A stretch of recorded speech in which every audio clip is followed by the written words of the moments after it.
Bienvenue dans cette deuxième vidéo. Je m'appelle Léonore et je partage avec toi l'aménagement de Blucarus. Dans cet épisode, je vais te parler de la structure du plancher, des aérations hautes et de la grande étape du liège projeté. Allez, c'est parti, on commence tout de suite avec le plancher. Pour le plancher, j'ai choisi deux hauteurs de tasseaux différentes pour pouvoir pallier aux rainures. Je vais les disposer de manière à avoir le moins d'isolant à couper. Et ensuite, je vais aussi mettre un coup de lasure. Et sans plus tarder, je me suis mise à couper les tasseaux avec ma nouvelle scie à onglet. Puis pendant que la lasure était en train de sécher, je me suis attaquée aux lanternes. Je vais installer le lanterneau. J'ai choisi le Tulvent 12 volts avec le ventilateur déjà intégré. Pour le mettre, j'ai pas trop le choix puisqu'il y a le trou de l'ancienne aération haute. Donc je vais agrandir et l'installer ici. Je vais te montrer là-haut ce que ça donne. Voilà, j'ai déjà dessiné l'emplacement du lanterneau. Et pour la technique, je vais faire comme tout le monde, les 4 coins avec la perceuse et après on rejoint avec la scie sauteuse. C'est parti! Me voilà donc en train de percer les 4 coins.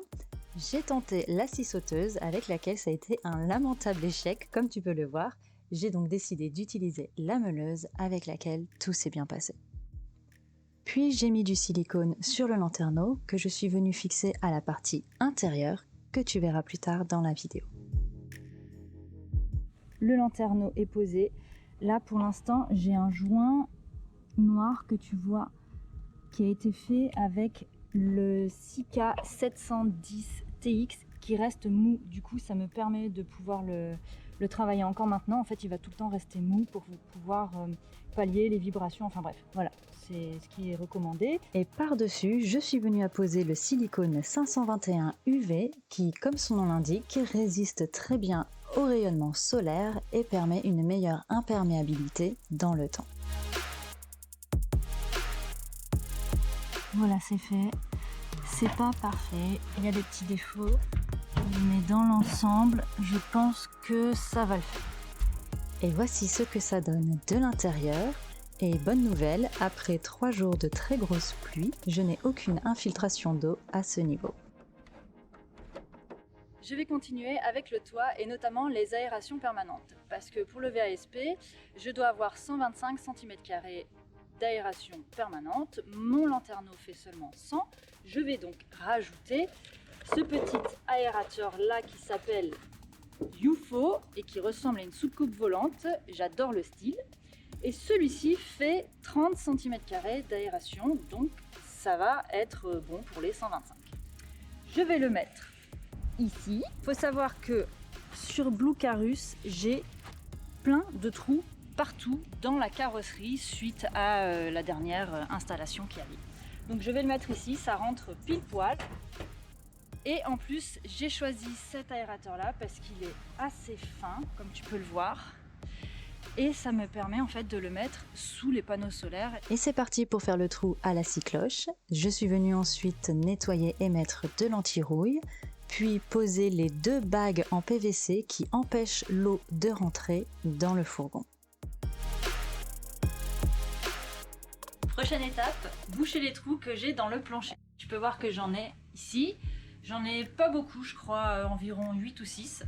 Donc pour les boucher, je vais utiliser ce produit-là, du Sika Multisil. C'est juste une bande imperméable qui est aussi autocollante et ça protège de l'humidité. Donc voilà, c'est pour éviter en fait les remontées d'humidité depuis le plancher.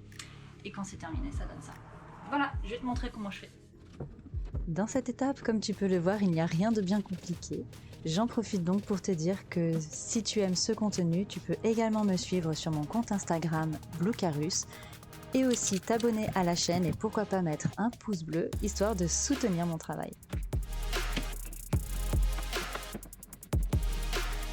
Suite à ça, je suis venue lessiver toutes les parois de Blucarus et après les avoir séchées, je suis venue mettre de la peinture anti-rouille sur toutes les parties qui avaient été un peu abîmées et qui avaient perdu leur peinture protectrice.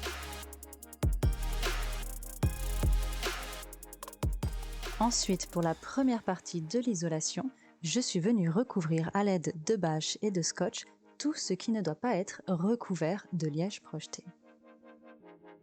Ça y est, l'étape de la protection est bientôt terminée. bienvenue dans un Blucarus tout nettoyé, tout protégé.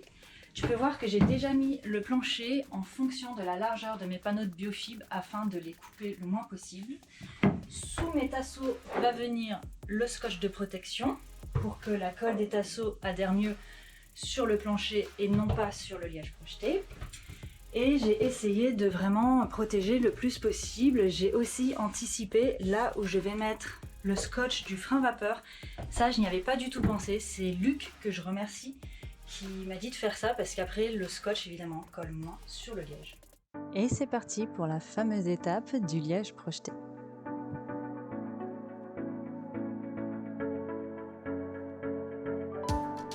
Ça y est, on est parti pour le liège projeté.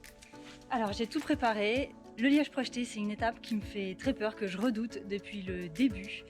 Donc on va voir, voilà, j'en ai vu qui ont un peu galéré avec le liège projeté. Bon, j'ai fait mes tests, je te dis quel réglage j'ai fait. Je prends le liège projeté Vipec, voilà, le liège espagnol. Le compresseur, je sais pas combien de litres il fait, mais c'est une grosse bête. Je le mets en sortie, je mets 4 barres de pression. Avec ce pistolet là, j'ai mis la buse de 8. Donc j'ai mis, là je n'ai fait que la moitié de ce qu'il y avait dans le seau, c'était pour faire un test. Donc j'ai mis évidemment la moitié du catalyseur et j'ai mis pas mal d'eau, peut-être bien 1 litre, 1 litre et demi, pour avoir cette espèce de bouillac, de pâte à gâteau plutôt. Voilà, comme ça, tu vois la texture. Normalement, ça devrait fonctionner. On croise les doigts et c'est parti. Et à mon grand étonnement, tout s'est plutôt bien passé. Alors j'ai choisi le liège projeté pour éviter au maximum les ponts thermiques. Sache qu'il est également reconnu pour être un très bon isolant thermique phonique et il a aussi une très bonne hygrométrie.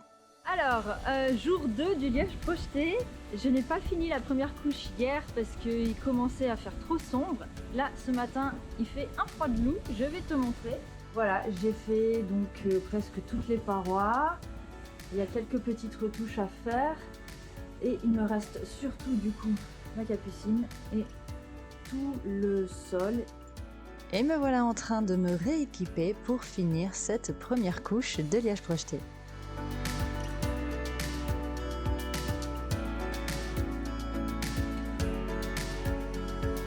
Bon, ça y est, la deuxième couche est terminée et ça a eu le temps de sécher.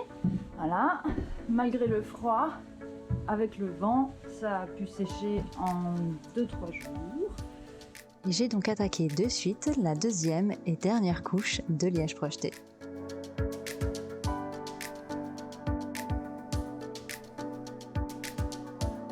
Ça y est, l'étape du liège projeté est terminée. Le fourgon a mis 4 jours pour sécher totalement.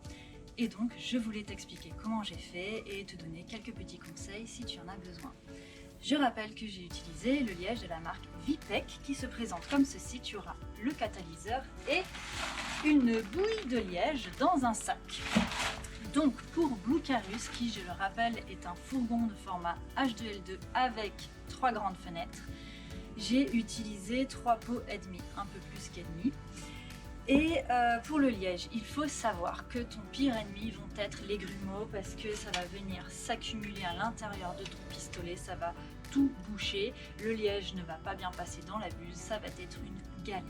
Donc comment j'ai fait pour éviter les grumeaux avec ce liège-ci? J'ai d'abord mélangé le catalyseur, la bouillie de liège avec un peu d'eau pour obtenir une pâte assez épaisse, ce qui me permettait de vraiment venir broyer tous les grumeaux. Et ensuite, je rajoutais de l'eau au fur et à mesure. C'est un peu comme la pâte à crêpes. D'ailleurs, l'objectif, c'est d'avoir une pâte à crêpes un peu épaisse. On dira donc une pâte à gaufres. Évidemment, pour passer le liège projeté, après, il faut mettre toutes les protections, donc indispensables, lunettes, masque, ça tombe bien en ce moment, on en a tous, et aussi des gants qui peuvent se nettoyer, donc des gants de vaisselle, c'est parfait. Et tes gants seront flingués à la suite du liège, tu n'auras plus qu'à les jeter. Pour les protections aussi, essaye de mettre ton pistolet dans un sac plastique quand tu utilises le liège, parce que si jamais tu as du liège qui se met ici, il faut savoir que bien sûr le liège c'est collant, donc si ça se met sur ton piston de pistolet, eh bien ça fonctionnera beaucoup moins bien. Donc si c'est protégé par un sac plastique, tu n'auras pas cette galère, c'est déjà ça. Après, pour nettoyer tous les outils que tu auras utilisés pour le liège projeté, essaye de prendre de l'essence F que tu trouveras dans n'importe quel magasin de bricolage. C'est un nettoyant vraiment efficace pour tout ce qui est produit à la fois collant et gras. Voilà, c'est vraiment l'essence F, c'est très bien. Aussi pour les protections du fourgon, essaye d'utiliser au maximum de la bâche plastique plutôt que de mettre par exemple du scotch autour de tous tes câbles, parce que le scotch c'est quand même assez contraignant à enlever, tandis que si tu as mis juste un peu de sac de bâche plastique et avec quelques morceaux de scotch, ce sera beaucoup moins compliqué à enlever.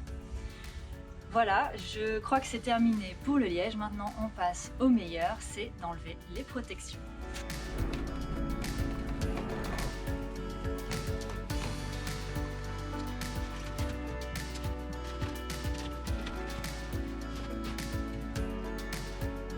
Et voilà, l'étape du liège projeté est terminée. Je t'avoue que je suis ravie du résultat.